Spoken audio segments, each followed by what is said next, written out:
Shalom Aleichem, welcome. I'm Lisa Newman, the Yiddish Book Center's Director of Publishing and Public Programs. It's my pleasure to welcome you to the Yiddish Book Center's virtual theater for this evening's program, The Chief Rabbi's Funeral with Scott Seligman. Before we get started, I'd like to thank all of you members out there in our audience this evening who make all of our ongoing work possible. To learn about how you can become a member, give a gift membership, or provide a monthly sustaining gift, please visit yiddishbookcenter.org, where you'll find information on how to join and also an outline of the benefits of membership. And thanks again to all of you whose ongoing support makes our public programs possible. Please note that during the program, your video and your audio will be off. You can send us your questions via the question panel lower right of your screen. We ask that you keep questions short and refrain from comments so we can try to get to all of the questions this evening. I'm delighted to introduce Scott Seligman. Scott is a national award-winning writer and historian with a special interest in the history of hyphenated Americans. His book, The Great Kosher Meat War of 1902, won gold medals in history in the Independent Publisher Book Awards and Reader Views Literary Awards, and was a finalist in the 2020 National Jewish Book Awards. He lives in Washington, D.C. Welcome, Scott. Thank you. Or should I say, in your case, welcome back. Delighted that you're here, and congratulations on your latest book, which we're eager to hear about. So over to you. Lisa, I can only assume that you did your research before you asked me to speak on this particular day. You clearly knew something that I only realized with a jolt this morning. Today is the 60th anniversary of my bar mitzvah. And I want to thank you for doing all of that research and figuring that out. Mazel tov. Thank you. Thank you. Let me share my screen here, and we can begin. Let's see. Can you see the slide? Okay. Yes, I hope so. Yes, it's all good. Okay, great. Well, this is actually our third collaboration. In 2023, the center launched Murder in Manchuria, which was a book I wrote about the Jewish community in the Chinese city of Harbin. And the Great Kosher Meat War of 1902 was launched here in 2021. Tonight's book, the Chief Rabbi's Funeral, is in many respects a sequel to that work. And I'll tell you a little bit more about that in a minute. It takes place really just a couple of months after the kosher meat boycott. Well, as Lisa said, I'm a narrative nonfiction writer. I'm interested in hyphenated Americans. I've written 4 books on early Chinese Americans, one on African American history, and this is the second on Jewish American history. There's one more on the way. I don't know about after that. Well, the Great Kosher Meat War told the story of uneducated immigrant Jewish housewives on the Lower East Side of New York who rose up to fight rising prices for kosher meat that actually put it out of the reach of many families. And they fought a pretty good battle. Unfortunately, they took it to the streets. A lot of people were injured, but they ultimately triumphed over vested corporate interests. And in the process, they discovered their collective consumer power. And one of the figures who had been involved in regulating the kosher meat industry and who figured in that book was Rabbi Yaakov Yosef, who had come to New York from Europe in 1888 to serve as, they called him the chief rabbi of New York. He was really the chief rabbi of a couple of dozen Lower East Side Orthodox congregations. And there was a late chapter in the Kosher Meat book that described the events that followed his death in 1902, which was just a few weeks after the kosher meat boycott was over. God's truth is that I didn't really need to put that chapter in the Kosher Meat book. It really was after the action of the book, but it was such an interesting story that I decided I was going to give some pages over to it. It was a really compelling story. But the truth is the book could have survived without it. Well, when that book came out, it was published in December of 2020. Andrew Silo Carroll, which is the name some of you may know, he's the editor of New York Jewish Week. He interviewed me about it. He wrote a nice column about the women who had led the boycott. But apparently he couldn't get Rabbi Joseph out of his mind because a week later, he wrote a follow-up piece just about the rabbi in which he focused on what he called the astounding coda to the rabbi's sad tale. That is, the riot, that occurred during his funeral. And that got me thinking. And I realized that the story of this riot really deserved a more fulsome retelling. It was a significant event in its own right. And most importantly, it marked a coming of age of sorts for New York's Jews. It really was the first time the community had stood up for itself in a major way.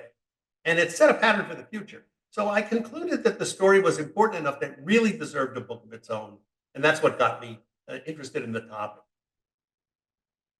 Now, the book actually tells three related stories. The first section is the story of Rabbi Joseph's 14 years in America. And the second is how his funeral gave rise to what I now believe is the single largest violent anti-Semitic incident that American Jews have ever suffered. And third, how in the wake of this riot, the Jewish community organized and deployed its newfound political clout to pursue justice for the victims. So let me start with just a quick word or two about how I went about the research for the book. Much of the material came from newspaper accounts. Vintage newspapers are now available on the internet, and many of them are keyword searchable, which is a tremendous boon for researchers like me, who can now find items that we didn't know we were even looking for, and we can find them sitting at our desk rather than going to a library. And I looked at all the major New York newspapers, because this was a story that was beyond just New York, but New York papers covered it in the most detail. And the Times, the Herald, the Tribune, the Sun, the New York World, the Brooklyn Daily Eagle, the Brooklyn Standard Union, all those papers covered this story. So I was able to get, in just a couple of days of research, several hundred articles about this. Eventually, I got several thousand.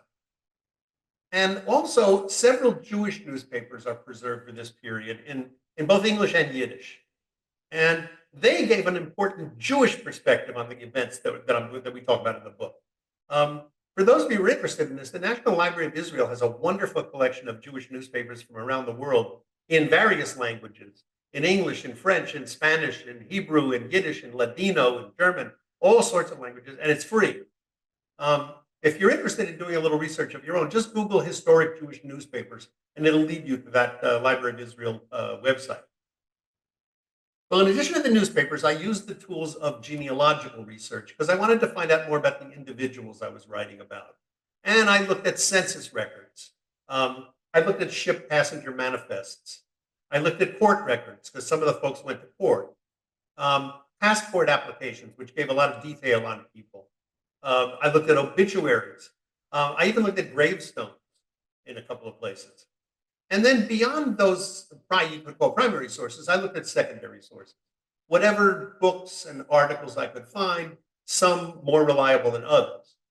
Now, it's not as if historians aren't aware of the funeral riot. It does show up here and there in histories of the Jewish community of New York, but there's actually never been a book that was wholly devoted to it before. And that's the niche that I was trying to fill with this particular book. Okay, well, Rabbi Joseph, as I said, he was brought to New York in 1888 by a couple of dozen Orthodox Jewish congregations on the Lower East Side, led by the big one, which was the Beis HaMidrash HaGadol on Norfolk Street. This was the largest Orthodox Russian/Eastern European synagogue in New York at the time. And he was the rabbi at that synagogue, and he was also considered to be the chief rabbi of New York. The truth was he wasn't the chief rabbi of New York City. New York's Jewish community by this time was far too large and far too balkanized for all of its members to be able to submit to the authority of one rabbi, still less an Orthodox one, because there were a lot of Jews who weren't Orthodox, who weren't Russian, who weren't Eastern European, et cetera. The building actually lasted until 2017. It was destroyed in a suspicious fire, and I'm led to believe it's now they built a condominium, I think, on the site of it. But I do remember seeing it when I was in New York before it was destroyed. The rabbi's principal task, the principal reason that they invited him to America, was to bring order to the kosher meat industry, which was highly corrupt back at the turn of the century. They had a lot of dealers passing off non-kosher meat as the real thing because they could get more money for it. He was supposed to bring order to that, and that was the principal task. But there were two others. He also was supposed to supervise a Beis Din, a religious court, And in particular, they wanted to charge him with improving the education of the American-born children of the immigrant generation. A lot of people were worried that they were growing up ignorant of Jewish history and Jewish tradition. Most of those kids went to public school. They didn't go to cheder like they might have if they were still in Europe. And they had a really just a very, very rudimentary knowledge of much about the Jewish religion or Jewish history. Well, I don't know about the Beis Din, but in neither of the other endeavors was he a success. The rabbi was a creature of the old world. He never learned English. He really didn't understand America. And most importantly, he failed to connect with the American-born Jewish children who found him hard to understand and hopelessly out of date. It wasn't that he spoke in Yiddish and they couldn't understand Yiddish. They understood Yiddish, but they didn't understand his Yiddish because they understood the Yiddish of the home. They didn't understand the Yiddish of the synagogue. And he didn't connect with them. It was, he really was, it was kind of a shame. It was sad. Well, he had a 6-year term that he'd signed up for. They paid him a king's ransom. I think he made something like $2,500 a year, which was a great deal of money, considering that your average worker on the Lower East Side was probably bringing home $10 a week. So after the 6-year term was up and he wasn't succeeding, the synagogues that had brought him over no longer wanted to pay this exorbitant salary. And he became fairly irrelevant to the life of the community in his final years. In the late 1890s, he suffered a series of strokes and he became bedridden. And he finally succumbed at the end of July in 1902. But what happened then was truly remarkable. He'd been basically left destitute and forgotten. But as soon as the news of his death came out, people who had forsaken him, my assessment is they were probably guilt-ridden over their callous treatment of him. They seemed intent on according him the honor in death that they had denied him in life. And no sooner was the death announced than people flooded onto Henry Street to pray in front of his home. And that's when this picture was taken. And once it was clear to the people who were planning his funeral that no synagogue in New York could possibly accommodate the number of mourners who were going to want to attend a funeral service for him, they had like 2 days of meetings to decide how they were going to bury him.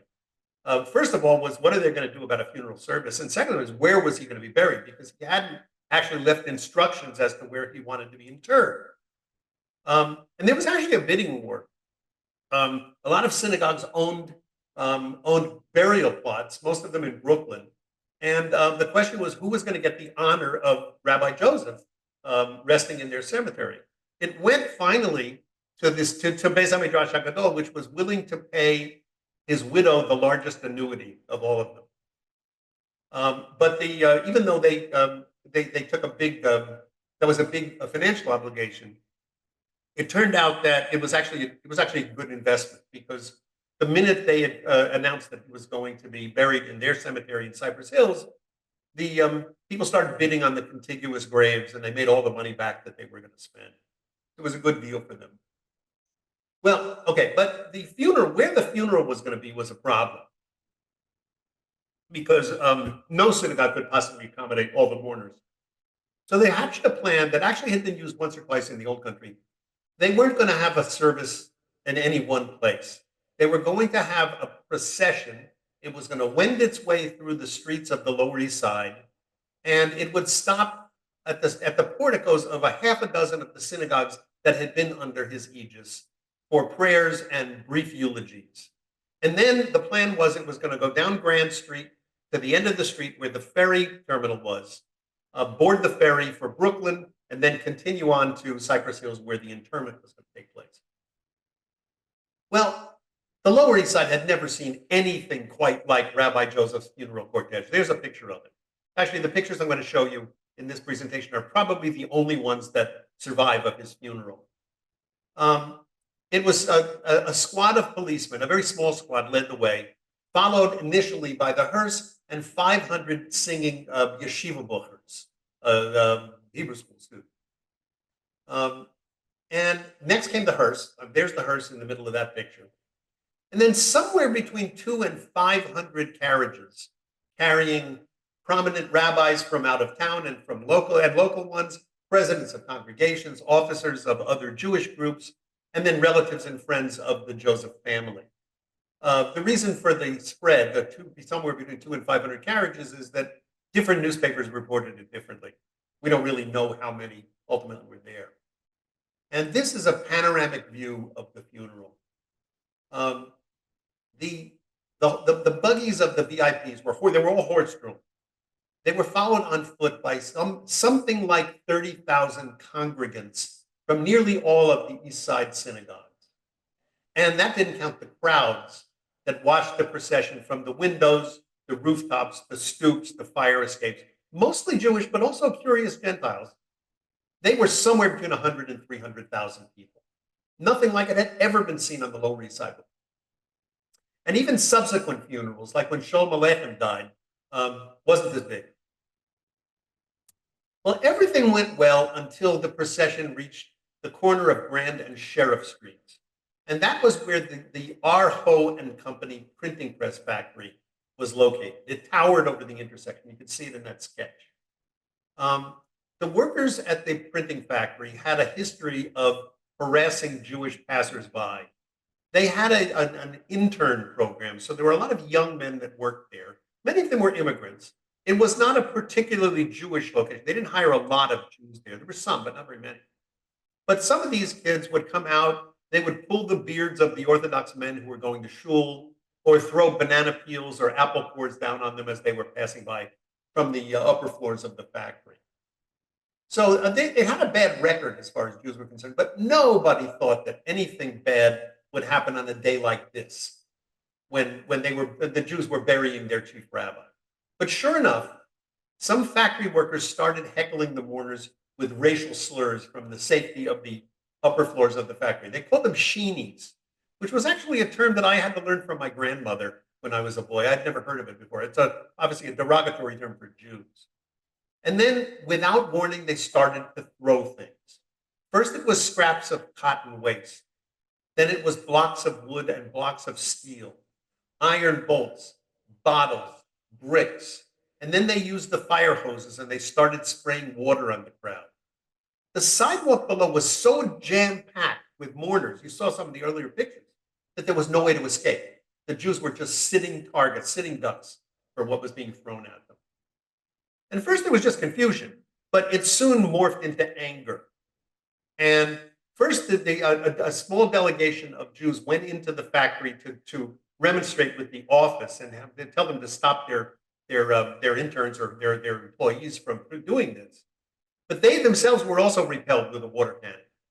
So the crowd got furious. And what the mourners began to do was to take whatever had been thrown at them, these missiles, and hurl them back up at the attackers. And before long, every single window on the Grand and Sheriff Street facades of this building took up a city block. Basically, every window you see in that picture had been broken. There were more than 100 of them. Well, the small party of police escorts, which had been woefully inadequate even from the very beginning, they were obviously unable to keep order. So Robert Ho, who was the factory owner, picked up the phone and he called the police and asked for reinforcements. And something like 8 patrol wagons from nearby, 5 nearby precincts, bearing about 200 officers, were dispatched to the scene. By the time they got there, the violence had basically subsided. They were under the command of an inspector by the name of Adam Cross, a man who had no love for Jews. Like many of the inspectors in the police department, he was highly corrupt. People like Cross took kickbacks from the houses of ill repute. So in order to allow them to stay open and do their business, they took kickbacks. They forced quick kickbacks from the pushcart vendors. And they were investigated several times, including by a group of religious figures, including some fairly prominent Jews. So this was a man who didn't like Jews much. He made no effort to size up the situation or to distinguish the aggressors from the victims. He simply had a conversation with Robert Ho. He issued no warnings to people to disperse. What he did do, despite the relative calm at the stage, was to order his men to, quote, club the life out of them. And then his officers dutifully drew their billy clubs and they started beating up Jews. Well, the New York Post reported that the quote from them was, "Men were flung down, women were dragged out by the arms and shoulders and pushed headlong down the street." The Herald wrote that nightsticks were used, quote, "without discrimination as to age, creed, or race." And the New York World reported that the police struck every man who looked like a Jew. And that was the English press. The Forward, the socialist paper, actually called it in its headline a bloody pogrom. Now, in point of fact, it wasn't really a Russian-style pogrom. Nobody died in it, although one person almost did. But it was inevitable that people who had been terrorized in the old country, not only by the peasants, but often by the authorities, would make the connection. It was mass violence against a peaceful gathering of Jews. That's what it was. And by the time it was all over, men with heads bleeding from the projectiles and the blows from the nightsticks were lying prostrate in the street. Women and children had been trampled in the commotion. No fewer than 200 people were injured. And a lot of the people were treated by medics on site. Those two carriages you see in the picture were actually ambulances. Those with serious wounds were ferried to the hospital for further treatment. And arrests were made, mostly of Jews. And there were those who were arrested, many of them bearing their bruises and still bleeding, were brought to the Essex Market Police Court, which is in the picture. Well, word got out very quickly that these folks were going to be brought before the magistrate, and several prominent Jewish attorneys appeared to defend them. It really was something of a who's who of prominent Jewish figures in New York legal circles who showed up. And I did a little bit of research on each of the ones whose name appeared in the newspaper. I discovered that they represented a surprisingly broad spectrum of New York Jewry. What was notable was that almost all of the subgroups, you could say, were represented among this group of lawyers. There were uptowners and downtowners. There were German Jews and Russian Jews. There were Tammany men and anti-Tammany men. There were Democrats. There were Republicans. There were Reforms and there were Orthodox. Only the Sephardic Jews don't seem to have been represented, but they were a very small group. And if you know anything about New York Jewish history, you know that these factions had their differences. Their members generally lived very separate lives. But when it came to a flagrant assault on Jews in New York, they came together in a heartbeat. An attack on one camp was an attack on all of them. Well, Magistrate John Mayo didn't even bother to hear all of the defendants out. He spoke from the bench and he insisted that, this is a quote, "this spirit of lawlessness on the East Side should be discouraged." And he lectured some of the people who came before him and he fined other ones. Most of the fines were $5, $10. In fact, one of the Jewish newspapers, he kept saying $5, $10 fine, $5 fine. One of the Jewish newspapers actually compared it to a nigun, to a chant that you sometimes hear before Jewish prayers. Those without the means to pay the fine were held in jail, and several were held over for trial. He was not sympathetic. That evening, a dozen or so Jewish physicians, attorneys, and businessmen assembled to discuss how best to achieve a full and fair investigation, and also punishment for the attackers. They wanted to ensure that the people who had attacked the Jews were brought to justice and that nobody be permitted to either to blame the victims or to sweep the matter under the rug to avoid consequences. And this was the voice of experience. They'd seen this happen before. As a practical matter, the disinformation campaign against the Jews had already begun. Robert Hoe and Inspector Cross had both already told the press that it was the Jews who were at fault, that they had come prepared to make trouble. And of course, that was absolutely preposterous. Inspector Cross actually had the temerity to say that there had been no projectiles on the street before the Jews showed up, so they must have brought them with them, rocks and stones, the things that had been thrown at the factory. Well, I mean, it was absolutely ridiculous. And to be fair, most people didn't believe it. Among the people who assembled was a Polish-born criminal lawyer by the name of Abraham Saracen. His father was Kazriel Saracen, who actually was the editor of a couple of Yiddish newspapers on the Lower East Side at that point. And Hasarison would become one of the leaders of the effort to secure justice for the victims. They decided they would form an organization to make sure that this came to pass. Now, at this point in Jewish American history, whenever something bad happened, whether it was the kosher meat boycott, whether it was a rent strike, whatever it was, they would form an ad hoc group to essentially represent the Jewish interest. These were the days before there was either a local or a national organization to defend the rights of Jews. Shortly after this happened, they actually set up the New York Kehillah, which lasted a couple of decades. But this is years before the Anti-Defamation League, the American Jewish Congress, American Jewish Committee. There was nobody really to stand up for them. So they formed an organization and they called it the East Side Vigilance League. And their job was to make sure that the Jews got a fair share. In the past, they knew Jews never really got a fair shake from local government. And the reason was simple. They lacked political power. Jewish peddlers and strikers were often abused by the police, who were mostly Irish, and a lot of the Irish had some enmity for the Jews. And they seldom got justice from the authorities. I did some research. I found a case from 1894 where there'd been a strike, a mostly Jewish union. They actually had a demonstration permit, but the police didn't care, and they started beating them up anyway. And they brought a complaint against the police department, which was obligated to set up an investigation and basically have a hearing. But the inspector that they put in charge of the investigation basically told them to go home. He said, "I will not believe a Jew under oath." So they knew they were not going to get a fair shake from the police department. But times were changing. With the arrival of multitudes of Russian and Central European Jews at the turn of the century, New York's Jews began to acquire some clout at the ballot box that they had never had before. And very specifically, the mayor of New York, who had been elected at the end of 1901, was a man by the name of Seth Low. He had been mayor of Brooklyn. He had also been president of Columbia University. And he was something of a philo-Semite. He was not Jewish himself. He had a New England background, but he was very receptive to the Jews and had been all along in his career. He defeated the Tammany Hall candidate because he was a reformer. And one of the things on his platform was to clean up the corrupt police department. So he got a lot of Jewish support. And in fact, he only won the election by about 30,000 votes. He knew that Jewish votes had helped put him over the top.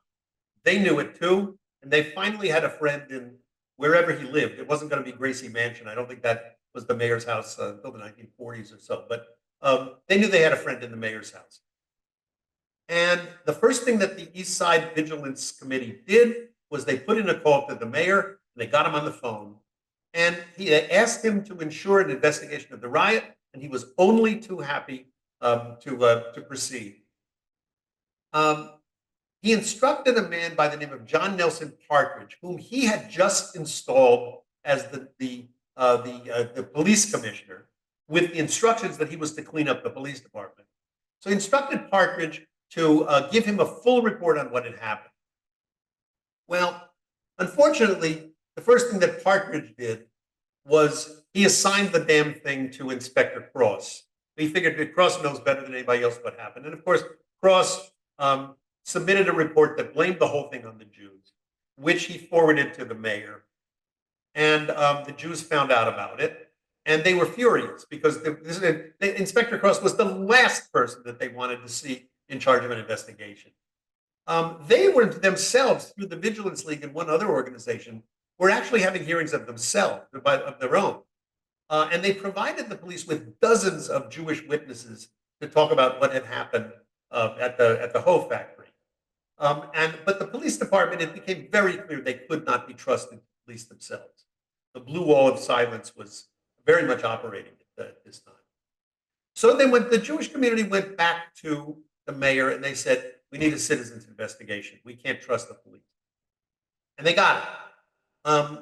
The mayor named a 5-man citizens committee, including 2 very well-established Jewish attorneys, Louis Marshall and Nathan Bijur, to investigate the riot. And he gave them wide berth to look not only at what had happened at the rabbi's funeral, but whatever other grievances they might have at the way they had been treated in the Lower East Side by the police.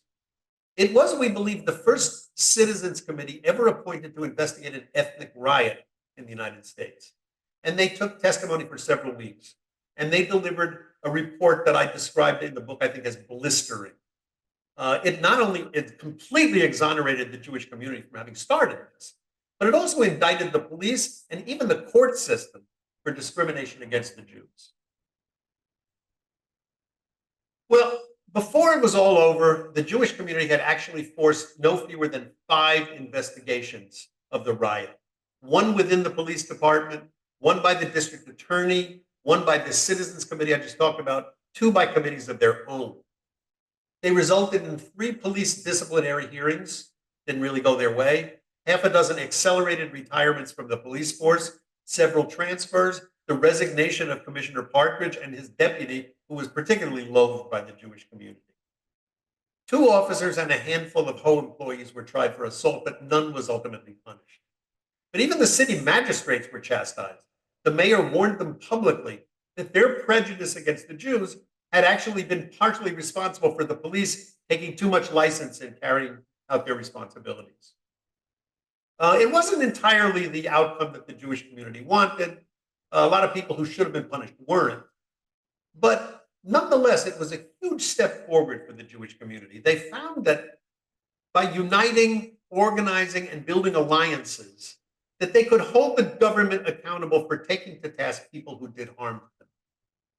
And in the more than a century since then, organizations like the ADL or the American Jewish Committee or the American Jewish Congress, all of which were established really in the wake of this riot in the next decade or so, they've done more or less the same thing after incidents like the Tree of Life synagogue murder in Pittsburgh. And now they're working to counter the anti-Semitic violence we're seeing on the college campuses. As they seek to leverage their political influence and to combat discrimination and secure justice in modern times, in effect, they've borrowed a page from the East Side Vigilance League playbook, because they're doing the same thing. Well, when people speak of anti-Semitism or even racism in general, it's often accompanied by a wringing of hands. People say it's always been with us. They predict that it always will be. Eradicating it may well not be possible in our lifetime. But at the very least, we can impose a significant and deterrent cost on it when it rears its head in violent expression, which is what it did in 1902. And in 1902, the New York Jewish community showed us how to do that. But let me stop here and unshare my screen, and be very happy to take questions if, as long as you want to ask them. Fine by me. Fascinating story once again. Well told by you, Scott. Thank you. So we'll jump in here with the first question. What of his own family? Did they come to the U.S. with him or later? Who were, quote, they that were deciding what to do to accommodate the crowds of his funeral and basically decide how the rabbi would be taken care of, by which It was, yeah, the committee that decided this, because like I say, he had left no instructions. I just took a drink of water, went down the wrong pipe. He hadn't left instructions for his funeral. So the family obviously had a large say in what was going to happen, but it was the rabbis of the synagogues that had been under his aegis that formed the funeral committee and debated how they were going to do this. They started by actually allowing people into the house to pay their respects, but that very soon got way too unwieldy. So people were forced to stay outside. But they came up with this plan, which, again, they had seen in Eastern Europe once or twice, where he was simply going to, the parade, or the cortege, was going to pass through the streets of the East Side and stop at the synagogues for honors, and then proceed to the graveyard owned by the Beis HaMidrash HaGadol. And so that's how the plan happened. The family had to agree to it. And clearly what the family was looking for was what they were going to do with his wife and his family as far as supporting them was concerned. Because remember, he died almost penniless, despite the fact that he had made all this money and he was paid all of this money. He was a very charitable man, and the money just went through his fingers. He didn't care about money particularly, and he would give money away. In fact, before he left Europe, when they invited him to come to the United States, he had a debt of about $2,500 US he had outstanding debts in Vilna, which is where he came from. And they weren't going to let him leave until he paid off the debts. So the New York Jewish community actually gave him a signing bonus of $2,500 so he could pay off the debts and get on the boat. And the reason he had the debts was that he was a generous man. He was a very good man. And he preached loving kindness and truth and wonderful things, but he was no match for the complexity of the New York Jewish community. That's why it was a failure.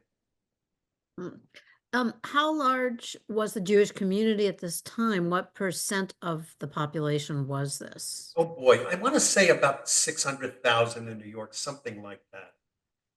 Maybe a quarter, something. I'm really not sure. I have to go back and check that. Yeah. It was a significant fraction, let's say that. Yeah, so 300,000 at the funeral. Yeah, right. Yeah. Yeah. Let's see. I'm a proud graduate of Seth Low Junior High School in beautiful Bentonhurst, Brooklyn, New York. Could the author expand upon Seth Low's aid to the Jewish community? Well, he was a couple of things. When he was at Columbia, for example, the Jewish community approached him and asked him to make sure that they didn't give examinations on the high holy days because the Jewish kids couldn't take the tests. And he was very good about that. He also was a representative in Europe to a conference where they were talking about battlefield rules, and he was approached by the Jewish community for a designation other than a Red Cross for Jewish physicians on the battlefield. And he took that with him to Europe. He also went to every opening of a YMHA or a Jewish community center or a Jewish organization. He really was, like I say, a philo-Semite. He had no problem with the Jews, and his background would not have predicted. He was a New England Brahmin. Mm. And when he campaigned, actually, there were two of them that campaigned together. He campaigned together with his Travis Jerome, who was his candidate for attorney general, district attorney. And they said a lot of things in this campaign that the Jewish community wanted to hear. Mind you, Tammany Hall wasn't anti-Semitic particularly. They had long ago realized that they needed to work with the Jewish community too. And they were the corrupt group that, would help you pay parking tickets or whatever it was, or give you short-term loans, help you find a job, that sort of thing. So they had a claim on the Jewish community. But they also didn't like labor unions, which a lot of Jews belong to. And they didn't do anything to stop the corruption in the police department because they were responsible for the corruption in the police department. So when Seth Low showed up and said, we're going to do this, and when Travis Jerome, when he campaigned at the Lower East Side, he said, if I am elected, I am going to move to the Lower East Side, and damned if he didn't. So they really pandered to the Jewish community. They knew they needed their votes, and they got them. Mm-hmm. Did the rabbi clean up the kosher meat industry? No, he tried. He introduced, and this is the other book, really. He introduced, one of the problems was counterfeit kosher meat that was being sold. Not only meat that was being sold as kosher that wasn't kosher, but meat that was not slaughtered in a way that met the rabbi's specifications. He hired his own mashgiachs, supervisors, to go around, and they didn't like a lot of what they saw. So the rabbi came up with the idea that I'm going to certify meat that I know is slaughtered properly. And the way we're going to do that is I'm going to give out lead seals that can be attached to a chicken or to a carcass. And they were called plumbas. And a Yiddish word I did not know before I wrote that book. And the plumba was attached to it, and it said that it was supervised under the authority of Rabbi Jacob Joseph, and it gave the time that the slaughter had taken place, the day. And that was important because in those days, koshering of the meat was done at home. My grandmother used to do this. She would soak it and salt it to make sure that all the blood came out.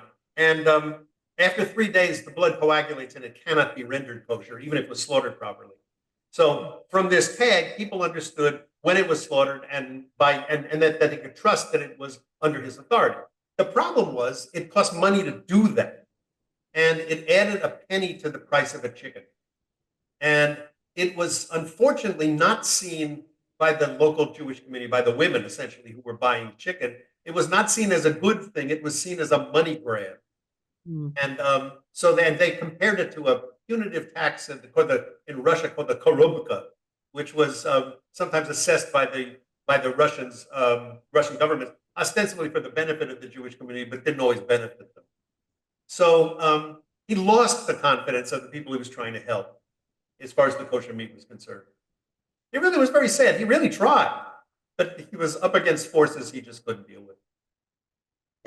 Why is it that history has largely forgotten this incident? Many of us in the 20th and 21st centuries have never heard of it before. And the same is true of the kosher meat boycott. I like to say that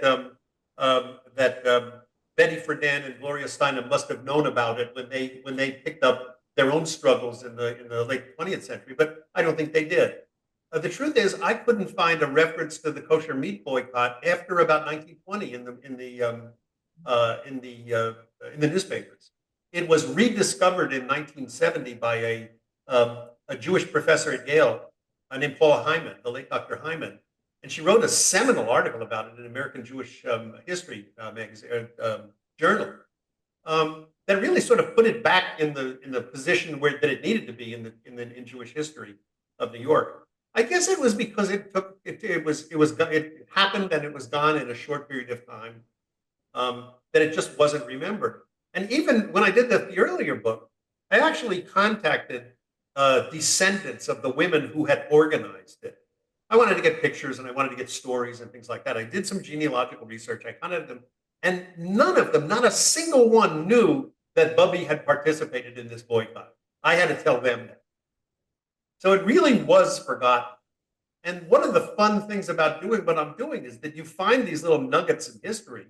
And if they had any significance, even if they themselves were forgotten, the tactics that they used were used again, in the labor strikes that happened, in the triangle shirtwaists and things like that.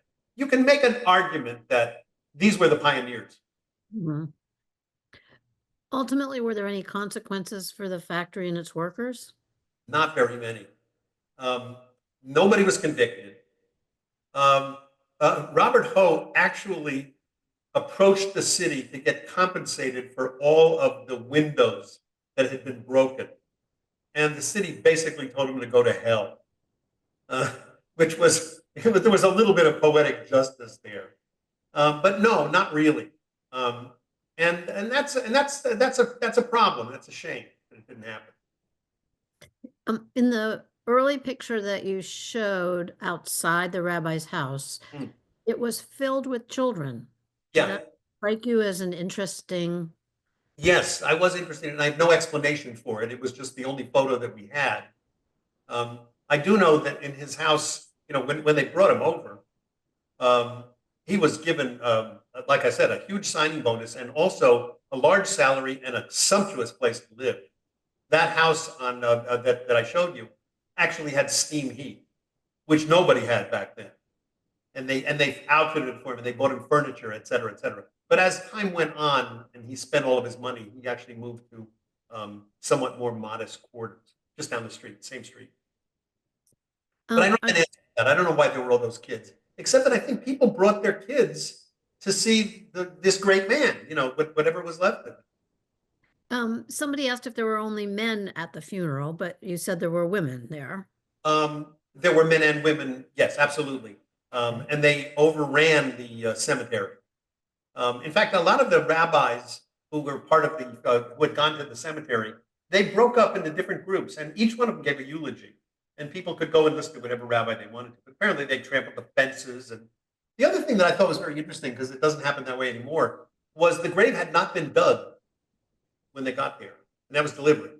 They watched the grave be dug, and they put in sand from the Holy Land and things like all this other kind of stuff.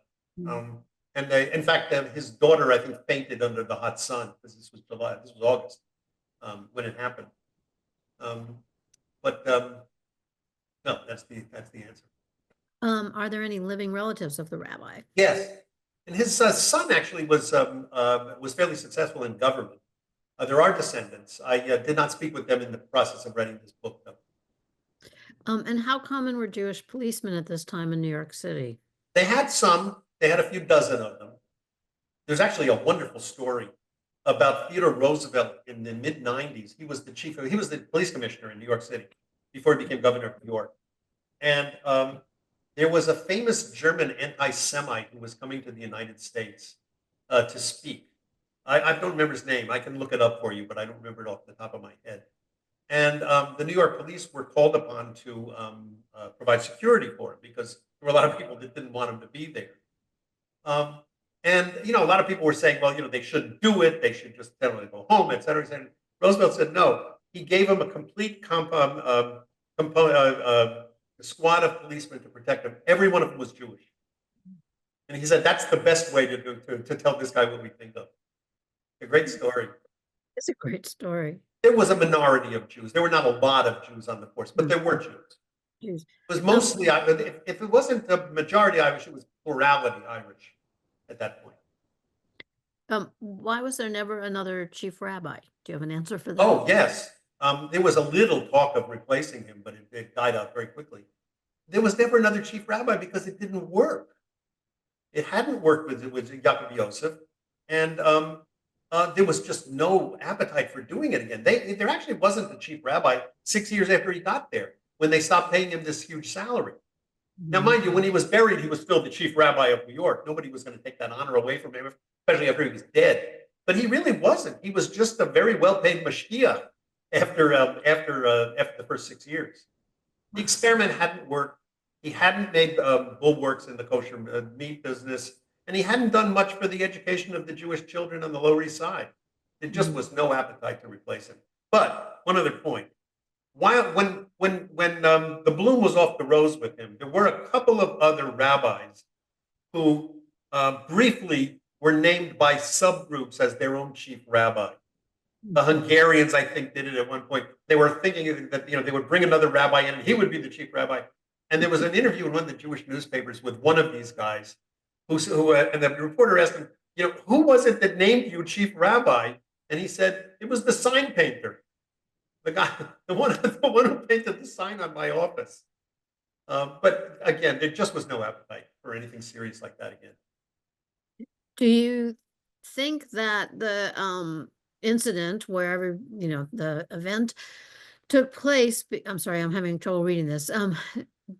Because it was the rabbi's funeral, or just because it was recognized that these were Jews? Well, I think the latter. I think they took advantage of the fact that it was rabbi's funeral. The Jews were very upset because they felt that they were victimized at a time that it was very serious religious experience for them. Mm-hmm. But no, I don't think this was pre-planned. So I don't think it had much to do with the rabbi. I think it just happened. These were people didn't like Jews, and all of a sudden there's a bunch of Jews in front of their factory, and they've got things to throw at them. I think it was like that. Plus, to be absolutely fair to them, the Arho and Company factory had an internship program, an apprentice program. They were very proud of it. They recruited young men from the community. A lot of them were German immigrants, and they fed them and they educated them. And if they did okay, they were guaranteed jobs in the factory. And they were usually the ones that were attacking the old Jews. It was the young people, but they were not the only ones. There were older, more established workers who were also part of this thing. So you can't blame it entirely on the kids, but they had a lot to do with the harassment of the Jews. Are there any profiles or details of the attacker or the response of the Jewish leaders? Details of the attacker? Of the attackers? Well, I did as much as I think anybody can do. The names that showed up in the newspapers, I ran to the ground. I checked the census records on them to see where their ancestry was. Because there was and this is actually a good question.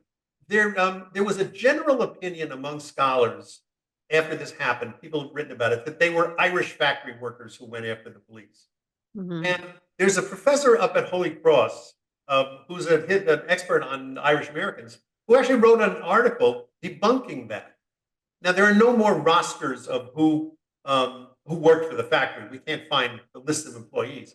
But the ones whose names appeared in the newspaper, we both did some research on, and we discovered that if they were anything, they were German imports. They were not Irish. The police were the Irish ones who were beating them up. But I did as much as I could. I figured out where they lived, with whom they lived. I went back as far as I could see where their parents had come from or where they had come from.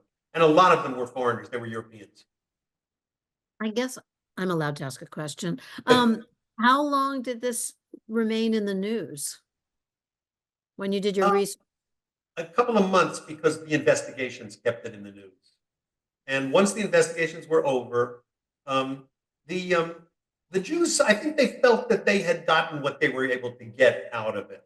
In fact, Louis Marshall, who was a very prominent Jewish attorney, was asked about it years later, and he said, basically, yeah, it would have been better if people were actually punished, but we feel that we were vindicated. And again, I think the important thing about it was not that people were punished, but that the Jews were finally able to, first of all, amass some political power and use it deftly to try to get what they wanted. And the next time or the time after that, they were going to get justice. Mhm. But and then they realized that the need to unite. That's when they, a couple of years later, they set up the New York Tequila, which lasted for a while. It wasn't a terrible success.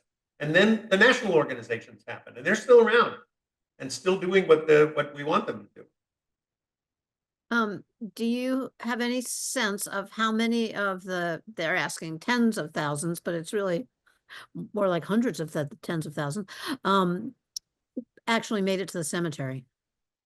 A lot of them. I'd have to look it up again, but it was. See, the problem was that they had to get over to Brooklyn by ferry, and there were enough ferries for the procession themselves. The carriages actually went on the ferry and went on the other side. But there was not enough capacity for all of the mourners who wanted to go to the cemetery to get on that ferry. So they had to find other ways to get to Brooklyn. But there were definitely tens of thousands of people who made it to the cemetery. I just don't know how many. And then there were people who were amassed on the Brooklyn side, waiting for them to arrive so they could go to the cemetery, and they weren't part of the riot. Amazing. We just published a piece on our website about the largest 10 funerals in New York. We have to add this one. I'm going to conflate two questions and make these the last. Was Joseph his real last name? He was from Vilna after all. And the other question was, why do you think they would have reached out to somebody in Vilna to come over as a rabbi rather than picking from somebody in the area? Well, first of all, as far as I know, his name was Yaakov Yosef, and I've never seen it any other way. So I assume that was, and also his children used Yosef as their surname. So I assume that really was his name.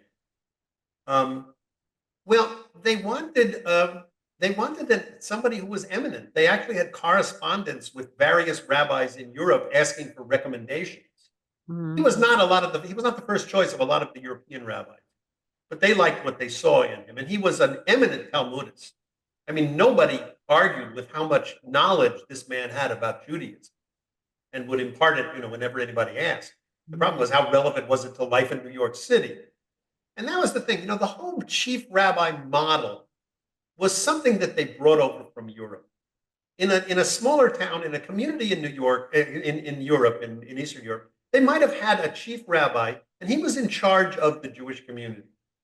He was in charge of the mashkiachs. He could punish them. He could give them examinations and make sure they were still, and the shafets as well. And he had a certain amount of ability to discipline people. In a couple of places, he could even order corporal discipline. So he was a powerful figure in a town in which there was really one kind of Judaism, Orthodox Judaism, maybe one or two shuls.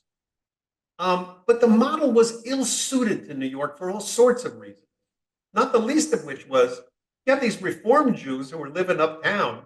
They weren't about to submit to the authority of Rabbi Joseph. Even the Sephardic Orthodox congregations, they didn't affiliate with him. They liked him. They got along fine with him.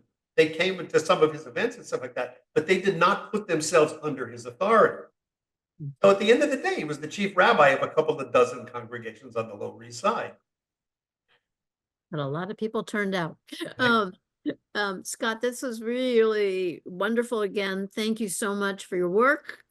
Pleasure. Great stories, and we do hope to see you back for a fourth visit for the next one. Well, and on that subject, I've got another book coming out at the end of this year, and you'll be hearing from me. Okay. Mark your calendars. We'll announce it. Thanks again for My joining. pleasure. We look forward to connecting soon. I'd like to thank this evening's producer, Elizabeth Carteropoli, who as always manages things so brilliantly from behind the scenes, and you have no idea how hard that is. Tonight's program is part of our ongoing series of virtual and live public programs. If you are in the Boston area on Thursday, April 3rd, please join us in person at the Vilna Shul for Desires, a music literary evening. And if you are in Amherst area on Thursday, April 3rd, please join us here at the Yiddish Book Center for the opening night of the Pioneer Valley Jewish Film Festival. We'll have an opening reception for the festival, and the screening will be Midas Man. And again, on Sunday, April 6th, join us for what will be a double feature screening of Welcome to Yiddish Lands and the documentary style Glory of Life. Learn more about those events and all of our upcoming events at yiddishbookcenter.org. Please look into visiting us as the summer months approach. Learn about how to visit and see and tour our permanent landmark exhibition, Yiddish, a Global Culture. Visit us on the web, yiddishbookcenter.org/visit, to learn all about that. We hope that you will consider becoming a member and support all of our ongoing programs. As I said, that's what makes these public programs possible. So thanks again for joining us. Look for information at yiddishbookcenter.org/donate. And we look forward to welcoming you in person or in our virtual our virtual theater very soon. Good night for now. Thanks. Good night.